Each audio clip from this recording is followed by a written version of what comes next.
안녕하세요. 과학교사 박다혜입니다. 네, 또다시 온라인 수업을 하게 됐는데 첫 시간은 간단하게 주기율표에 대해서 알아보고 넘어가도록 하겠습니다. 자, 함께 볼까요? 네, 주기율표에 대해서 이미 통합과학 때 설명을 한 바가 있어서 이 부분은 간략하게 설명하고 넘어가도록 하겠습니다. 자, 주기율표의 역사에 관련된 얘기인데요. 처음에 주기율표의 탄생이 어떤 식으로 이루어졌는가 하는 내용이에요. 이미 설명한 바 있었고 빠르게 정리하고 넘어가겠습니다. 우리 근대 화학의 아버지라고 불리는 사람이 누구죠? 네, 맞습니다. 라부아지예요. 그러니까 물어봤겠죠. 그럼 이거는 그냥 물어볼게요. 음악의 아버지는 누구죠? 그럼 음악의 어머니는요? 혹시 핵 물리학의 아버지는 누군지 알아요? 오케이. 어쨌든 이런 식으로 모든 게 아버지가 다 있어요. 그만큼 엄청난 업적을 이뤄냈다라는 거죠. 라부아지에 이전에는 화학이라는 용어 자체는 없었다고 봐도 무방한 거죠. 그래서 근대 화학의 기초를 만들어낸 분이기 때문에 근대 화학의 아버지라고 불리고 있습니다. 자, 라부아지에는요, 요때 크게 4가지로 분류를 했었어요. 근데 이 4가지는 분류했다라는 것 자체의 의의가 있을 뿐이지 안에를 보면요, 이거는 절대 원소로 볼 수 없는 것들이 많이 함께 있는 것을 볼 수가 있습니다. 그렇지만 그냥 이 당시 발견됐던 33가지 물질을 총 4가지 그룹으로 분류했다라는 것에서 그 의의를 찾으면 좋을 것 같아요. 이제 데베라이너라는 사람이 새쌍 원소설을 주장하게 되죠. 3개의 원소로 이루어진 어떤 원소의 무리에서 첫 번째가 있고 세 번째가 있으면 요 첫 번째랑 세 번째의 평균에 해당하는 두 번째 값의 물리량을 갖는 어떤 게 존재를 한다라는 뜻이에요. 그러니까 우리는 주기율표를 이미 어느 정도 암기했잖아요. 그리고 같은 족을 위에서 아래로 우리 17쪽 말해봐. 그러면 플로린, 염소, 브로민, 아이오딘 이렇게 순서대로 쭉 나올 수 있었던 것처럼 다시 알칼리 금속 말해봐 하면 리튬, 나트륨, 칼륨 물론 더 말하면 더 좋고 이런 식으로 우리가 말할 수 있도록 위에서 아래로 선생님이 암기하도록 얘기를 계속 권장을 했었잖아요. 이런 식으로 이때 당시에는 그게 같은 족인지는 몰랐지만 지금은 알게 된 칼슘, 스트론튬, 바륨 몇 족일까요? 그렇죠. 2족이죠. 이 2족 애들이 어떤 물리적인 특징이 있는데 이걸 물리량이라고 하죠. 녹는 점, 밀도 이런 것들을 측정해서 봤더니 칼슘과 바륨 이라는 첫 번째와 세 번째 원소의 더한 값의 절반을 갖는 값을 찾아낸 거죠. 그러면 그 당시 발견되지 않았던 스트론튬에 대해서 생각을 할 수 있도록 도움을 줬다라는 거예요. 이런 것들이 조금 더 있어요. 지금 여기 예를 든 게 2족이잖아요. 그쵸? 2족의 4주기, 5주기, 6주기에 대해서 지금 설명이 돼 있는데 방금 말했다시피 1족에 해당하는 리튬과 칼륨의 특징을 통해서 누굴 찾아내? 나트륨을 찾아내. 이런 식인 거죠. 혹은 염소와 아이오딘의 특징으로 누굴 찾아낼 수 있어? 브로민. 이런 식으로요. 그러니까 데베라이너 새성 원소설 이렇게만 듣고 흘리는 것이 아니라 그러면 이렇게도 물어볼 수 있겠다. 이런 것도 함께 생각하면서 학습하면 좋을 것 같습니다. 어쨌든 두 번째 원소의 물리량과 비슷함을 발견해서 데베라이너의 새쌍 원소설이라는 것이 등장합니다. 솔직히 듣고 나면은 너무 별게 아니잖아요. 그래서 만만했던 거죠. 그래서 음악을 좋아했던 과학자인 뉴렌즈라는 사람이 그냥 피아노 건반처럼 한번 지금까지 발견된 애들을 배열해봐? 그냥 배열한 거예요. 그랬더니 나름 비슷했던 거죠. 그래서 중요한 건 이거예요. 어쨌든 얘네들을 얘 때도 원자량을 기점으로 해서 원자량이 증가하는 순서로 그냥 쭉 의미 없이 나열을 해본 거예요. 이 당시 음악을 좋아했기 때문에. 그래서 도레미파솔라시 도니까 8번째마다 똑같이 되는 성질을 발견을 한 거죠. 도에서 도까지 되는 것처럼. 그런데 이렇게 나열하는 게 가능했던 이유는 뭘까요? 이미 배웠다시피 이 당시에는 안정했던 것들, 즉 비활성 기체 몇 쪽? 18쪽이 아직 발견되기 전이기 때문에 17쪽까지만 보고 다시 1쪽으로 돌아오니까 8번째마다 비슷한 게 나타나는 게 맞았죠. 그러니까 설명이 됐었는데 지금은 설명이 된다 안 된다? 안 된다. 지금의 우리의 주기율표는 9번째마다 그 특징이 비슷하게 나타나더라 라는 걸 한 번씩 더 봐두면 좋을 것 같습니다. 자, 마지막입니다. 멘델레예프죠. 정말 유명하고 꼭 주기율표 하면 알아둬야 될 사람은 오히려 현대 주기율표의 모즐리가 아니라 멘델레예프가 더 중요하다고 볼 수 있어요. 왜냐하면 우리가 생각해내지 못했던 것을 가장 근접적으로 생각해낸 사람이기 때문인 거죠. 멘델레예프는 러시아의 화학자고요. 이 당시 1869년도에 이 멘델레프의 주기율표를 기점으로 주기율표가 탄생했다라고 보고 있기 때문에 뭐 거의 151년 정도의 역사를 갖게 된 거죠. 작년이 150주년, 주기율표의 탄생 150주년 이런 얘기가 있었으니까요. 어쨌든 이 당시 발견됐던 원자들을 원자량이 증가하는 순서대로 원자량이에요. 아직까지는. 그래서 원자량이 증가하는 순서대로 그리고 비슷한 성질을 가지는 것들이 주기적으로 계속 나타난다는 걸 발견해서 이것들에 대해서 주기율에 대한 생각을 한 거죠. 만약에 주기율을 따르지 않아? 근데 여기 뭐가 있어야 될 것 같아? 그럼 그 부분을 그냥 빈 칸, 블랭크라고 하죠. 빈 칸으로 남겨놨다라는 게 가장 특징적인 부분인 겁니다. 네, 그래서 요즘 우리가 알고 있는 주기율표랑 가장 비슷한 모양을 갖고 있죠. 그래서 여기 우리가 알고 있는 값이랑 약간 다른 것들도 있는데 어쨌든 이 당시 멘델레프가 원자량이라고 생각했던 값이 표 안에 작성이 되어 있습니다. 자, 이게 갖는 의의는요, 정말 중요하죠. 이 빈칸이 존재를 했기 때문에 발견이 아직 안 됐지만 발견이 된다면 어떤 정도의 물리량을 갖는 애가 존재하겠구나를 예측할 수 있도록 많은 기여를 했고요. 또한 뭐 비활성 기체인 아르곤에 대해서 발견을 하면서 그러면 원자량 순서대로 하면 안 되겠네? 그 다음에 나온 게 그래서 원자량이 아니라 그렇죠. 원자 번호 순서대로 해야겠구나를 생각하게 도움을 줬다라는 겁니다.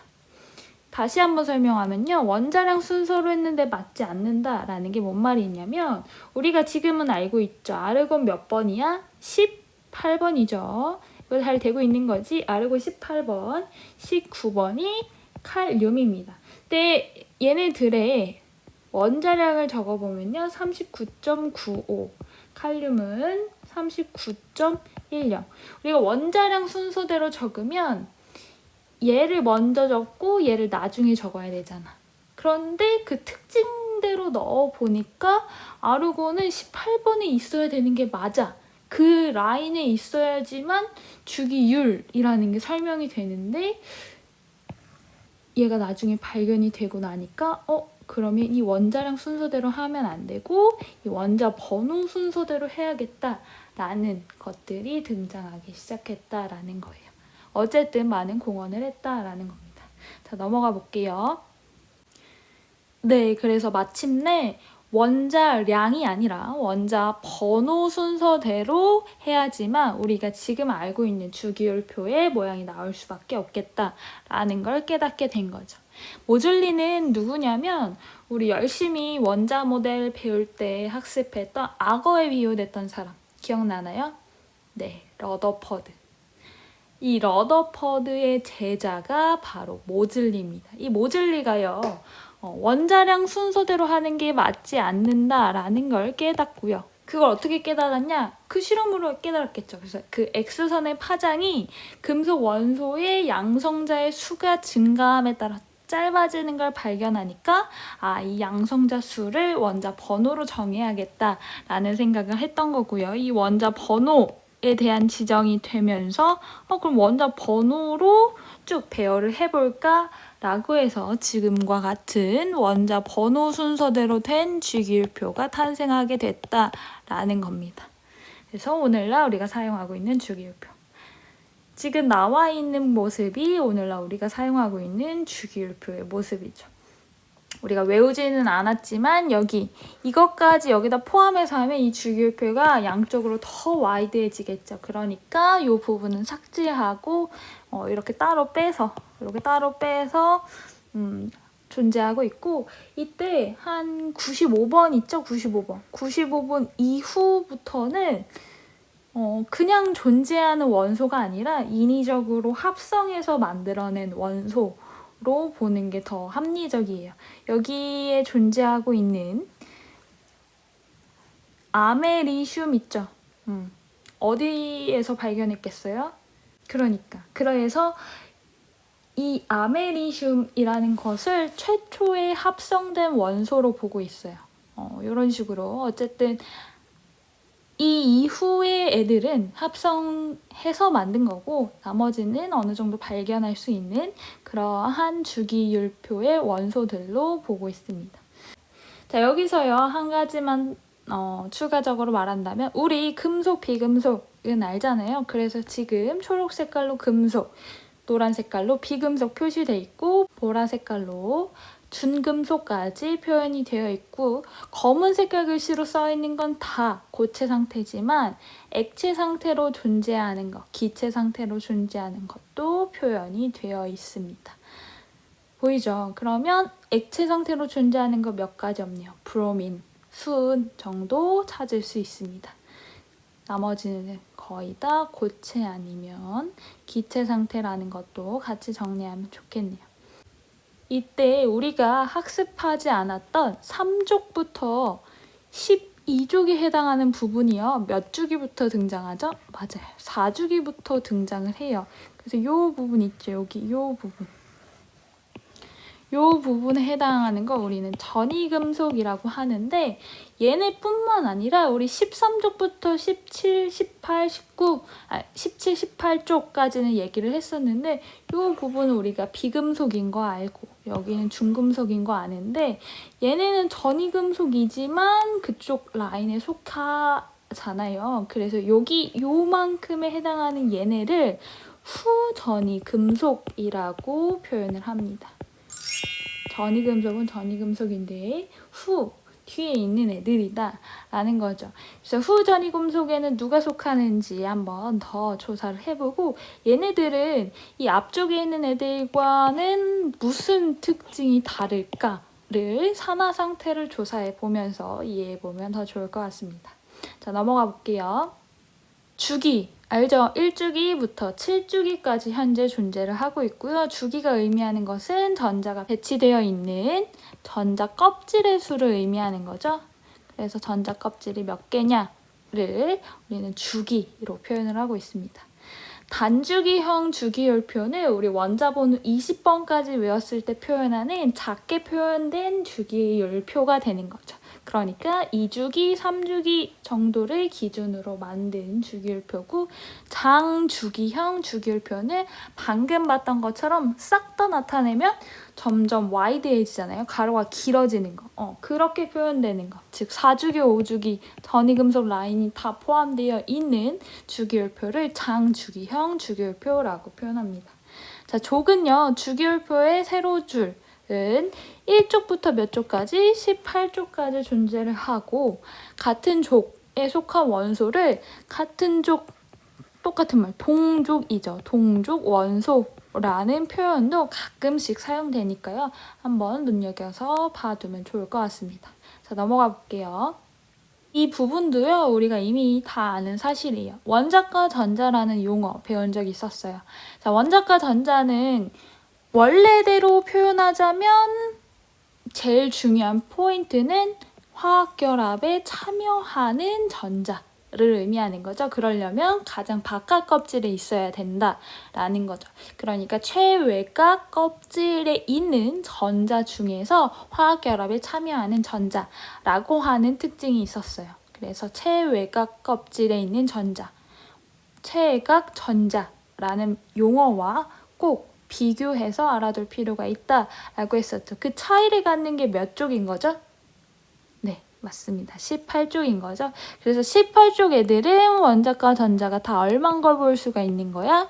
0인 걸 볼 수 있는 거죠. 확인됐나요?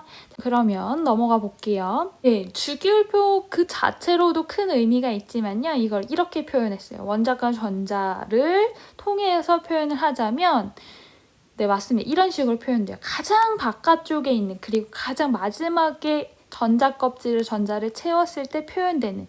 자, 우리 예를 들어 볼게요. 여기 11번 누구야? 나트륨이야. 나트륨의 현대 오비탈 전자 배치를 했을 때 가장 마지막에 3s의 1로 끝나잖아요. 그걸 이렇게 표현한 겁니다. 되겠죠? 예를 들어 볼게요. 다시 그러면 염소를 현대 오비탈의 전자 배치로 표현해 라고 했다면 3p의 5라고 하고 끝났을 거예요. 그러니까 이런 식으로 표현했다는 얘기예요. 그러니까 우리가 지금까지 학습하지 않았던 이 전이금속이 나올 때는 이제 d 오비탈이 쓰인다는 거죠. 우리 연습했었어요. 프로모션 배울 때 크로뮴, 망감의 전자 배치를 학습시켜 줬었잖아요. 그거 한 번씩 다시 써보고 아 얘네가 d 오비탈의 전자 배치가 되는구나. 그래서 얘네들의 산화 상태는 뭐랑 뭐밖에 될 수 없겠다. 주로 이런 것들을 선호하겠구나 라는 것도 함께 생각해 보면 좋을 것 같습니다. 마지막으로요.